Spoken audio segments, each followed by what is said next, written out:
So he said the secret of life is enjoying the passage of time. That sounds beautiful. It's not always that easy. I mean, think of what comes with the passage of time. It's the joys, the celebrations, the heartaches and the sorrows, the good, the bad, the joyous, the difficult, all of it. But could anything be more wonderful if we could enjoy it all?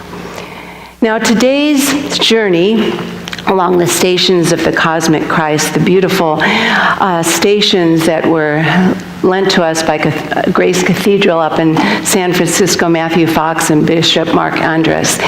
We are on the 11th station today, and that station is from the Gospel of John. I am the way, the truth, and the life. When Jesus speaks the I am statements, he is speaking as the Logos, the Word of God. So if we imagine God, infinite spirit, unlimited intelligence, joy, whatever you want to call it, saying, I am the way, the truth, and the life. To truly live your life fully, to be the best version of yourself. If you could imagine to be so in alignment with God's spirit, oneness, connectivity, that we could say that from the depths of our soul. Now this beautiful clay piece, and actually it's even more beautiful when you see it over on the station, but it is by M.C. Richards, an artist who worked with that beautiful primitive clay in the 1950s. And she made this tablet, and it has the head as a heart-shaped head.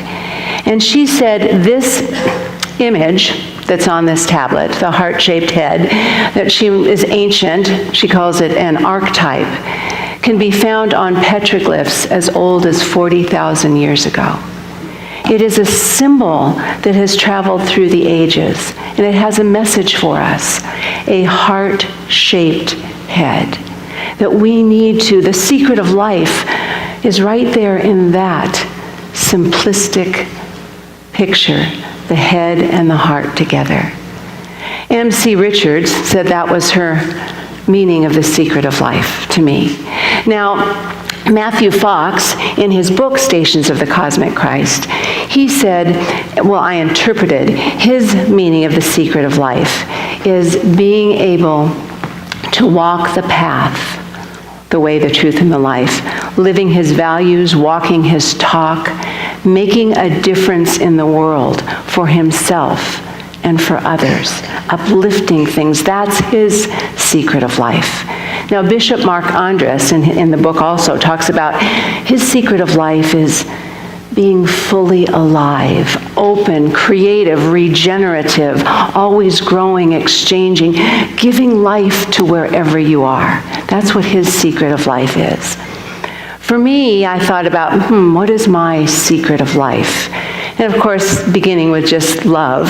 Love is the secret of life, of course, but it's the ability to choose every moment how we want to show up. I loved what you said this morning, Susan, that if we want a better tomorrow, we better be better today.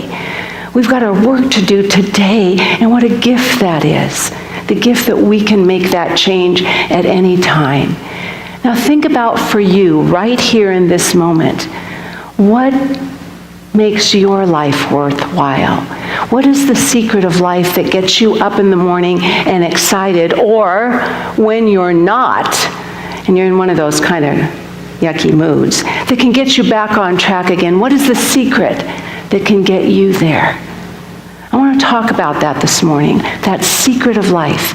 I remember, I can't remember how many years ago, I was reading Chicken Soup for the Soul, and there was a story in there called The Secret of Life, and I loved it from the very beginning because it's so cute and so simple, and it just stays with you. It's from the beginning of time when God was creating the earth, and he called together his archangels, and he asked them, where shall I put this secret of life? So people have to discover it for themselves. where shall I put the secret of life? And one little archangel stood up and said, oh, put it at the top of a mountain, no, the bottom of the sea. The other one said, no, buried in the earth. And God goes, not so easy to find. We need it accessible to everyone. And one little tiny cherub came up and said, why don't you put it in people's hearts? They'll be able to find it, but it's not going to be the easiest journey. And God said, yes, yes, yes, yes, that's where we'll put it. We'll put it in everyone's heart. And so it is. The secret of life is accessible to all of us. But what we know, you've all heard, is the journey from our head to our heart, which, 12, 18 inches, depending on size and shape, whatever. That is the longest journey and the most sacred that we can ever take. The journey from our head to our heart, our intellect to our emotions. Why is it so important to have our heart and our mind connected? Well, it's a hard journey because, we're here in this world and we think times are hard. Now, this human life isn't the easiest life. Have any of you realized that yet? We get to feel and touch and hold and be and experience life through our senses, but it makes it beautiful and makes it difficult. So here we are in this confusing and sometimes unkind world, and we're born as children with open hearts. We approach the world in awe and wonder, but somewhere along the way, we get programmed to think about life. The safest way to deal with this sometimes dangerous and confusing world is to think about it. We can solve the problem. So we go from living in this heart-spaced openness to thinking about life. We think we can solve the problems of life. But unfortunately, our mind can only get so far. We can think about God and spirit and love and goodness, but the only way to really know it is through our heart. Well, it's in there for all of us. So how do we activate that secret, the connectedness that's already in there? Well, I'm going to tell you, I know when you get older this becomes a problem, but it's a problem we all have no matter how old we are, and it's forgetfulness. The answers are already there for us, but we become forgetful because we get seduced by our physicality in this physical world. We are spiritual beings having a human experience, and sometimes this human experience takes over, and we become forgetful in this world. And we forget that we live in a natural world that's continually teaching us about beauty and wonder, about miracles and growth and regeneration. It's there for us to learn from. And in my house, our house, I'm the one who takes care of the indoor plants and the potted plants on the outside and the fish. That's my thing. I love it. And Kirk has done his good job of moving plants without telling me to a place that there's not enough light, they don't get enough water, and they die a very slow and graceful death. But I want to tell you the cutest thing this morning. About 2 weeks ago, he looked out in the front and he said, I think that potted plant out there would do better in the back where I can get more sun. I was like, oh, sure. So he took this big heavy pot and put it in the back. And this morning, with the biggest eyes, it was like, it was 4:45 or 5, but that's pretty early. He said, oh my God, look at that plant. Look at the life on it. Look at the buds. I went outside, it had 3 buds. But he was really excited because this active world, this universe takes our active participation. We have to be involved in it. It's there for us. But babe, they were beautiful. Not quite as many as mine had next to it, but they were beautiful. We forget. And we forget that there's ancient wisdom inside of us. We talk about the divine spark, the spark of God that's within us. That divine spark is there inside each and every one of us. The wisdom that can tell us how to live a life of interconnectivity. that can tell us that we are part of the fabric and substance of all life. We're made of the same stuff. I told you a few weeks ago that we're made out of the same stuff from that Big Bang 15 million years ago. We were the same stuff, and we need to act our age. I told you that 2 weeks ago. We have to start remembering that we've got everything we need inside of us. It's already there. And we get forgetful because we forget we need to forgive. We forget. We become us, them, you, me, universe. We feel separate. We feel blocked. And boy, when we're in that space, we can't experience the secret of life. This is an interconnected world. We're not the same, we're not uniform, but we're connected. So I have homework for you. Do you like that? It's going to be hard homework, especially in the climate now. It's going to be hard homework.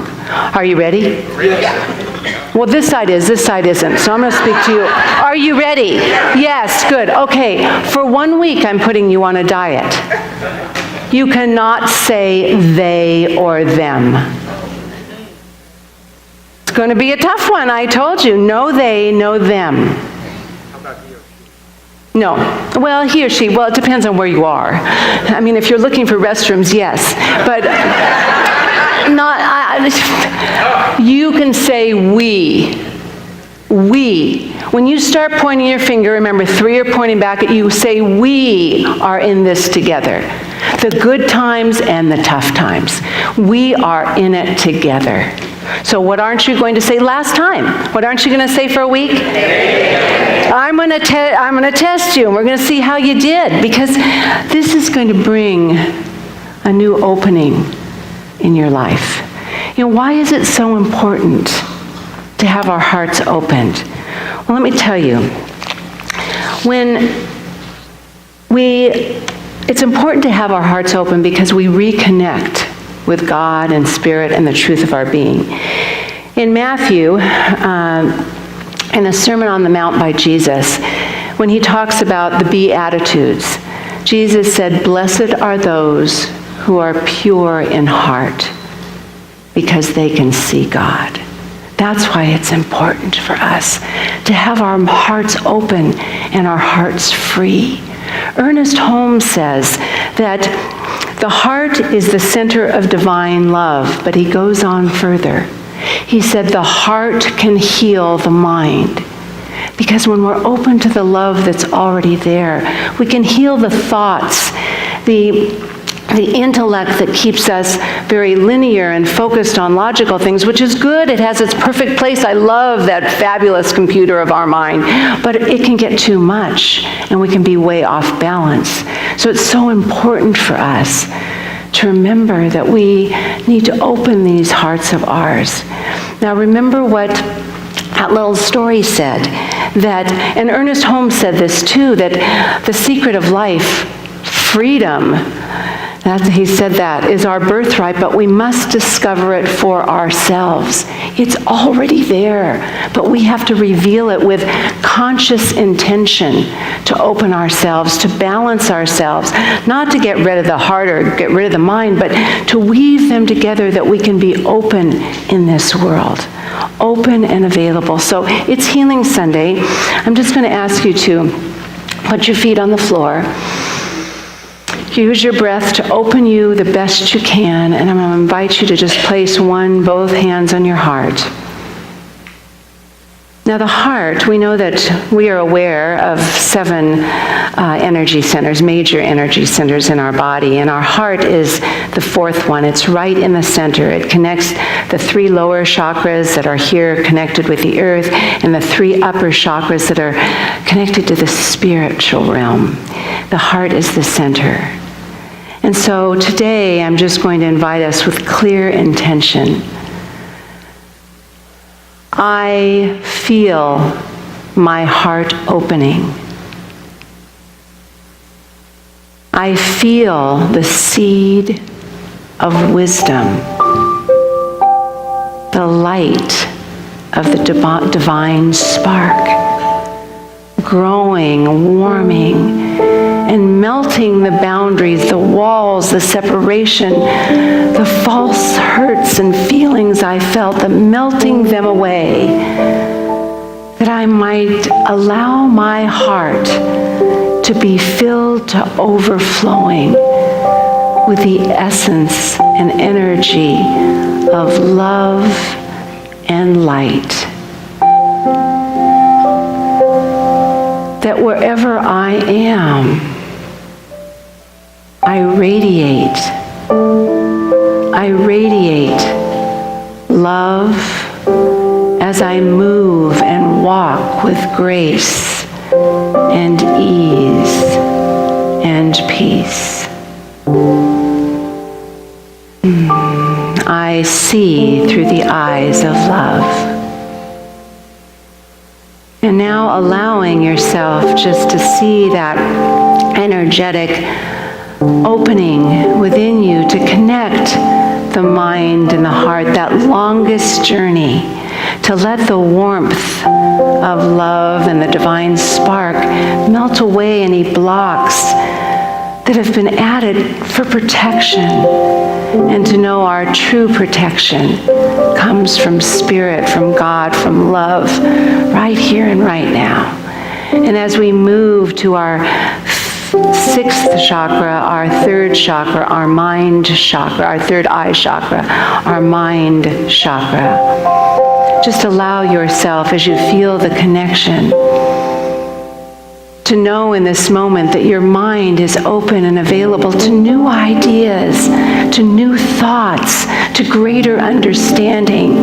Know in this moment that the mind is open to a new vision, for an expanded version of yourself to be your greatest yet to be unencumbered. That your mind is open to that basic propensity we have inside each of us to be happy, to be joyful, to be loving, and to be loved, to open the new vision and that newness in moving to connect with the higher self. The higher self, that we may know in this moment that the secret of life in this moment is an open-minded, open-hearted fullness of life, that we show up alive, awake, aware, and ready for all God, good, love, life this universe has to offer, that we are ready and available in this beautiful time to know right where we are, God, love, goodness, peace is in this moment. And as you breathe that in and feel the connection, feel it as it unifies and reconnects you, balances that beautiful intellect, that fabulous computer that organizes, strategizes, plans, and the beautiful mind that dreams and visions and connects. And as we are open, and as we open our eyes, we take a step further. The mystics, for all time, have known that the secret of life is unity. When Jesus said, love God with all your heart, all your mind, all your soul, and love God and love one another, he was saying the unity of life. There is one mind, and that's the mind of God. That is our mind. There is one heart. That is the heart of God. It is our mind.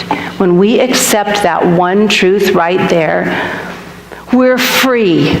We're free to choose in every moment. We're free to make changes to make our life better and the lives of others. We are free. As I said, Ernest Holmes said, freedom is the birthright of every living soul, but we must discover it for ourselves. At times, yes, it may seem this freedom isn't external, it's internal. Our liberty might be compromised at some time. You can think of Nelson Mandela. When he was in prison, his liberty was compromised, but his freedom was never compromised. He was free to think and choose and become right where he was, and that's the truth for us. And for all of us, the truth I know for each and every one of us is we allow ourselves to unloosen any blocks we have, untie any connections we have that aren't healthy, that we let go of it all, that we are free to be ourselves. We're free to live as the way, the truth, and the light of love, the way, the truth, and the light of unity, and the way and the truth and the light of healing. Remember, the only way we can truly heal is opening our hearts to our true self, opening our hearts to one another, and opening our hearts to truly see a world that works for everyone. Are you ready? Yes. Me too, so let's do it together. I bless you all. Thank you, God, and so it is. Thank you, thank you, thank you.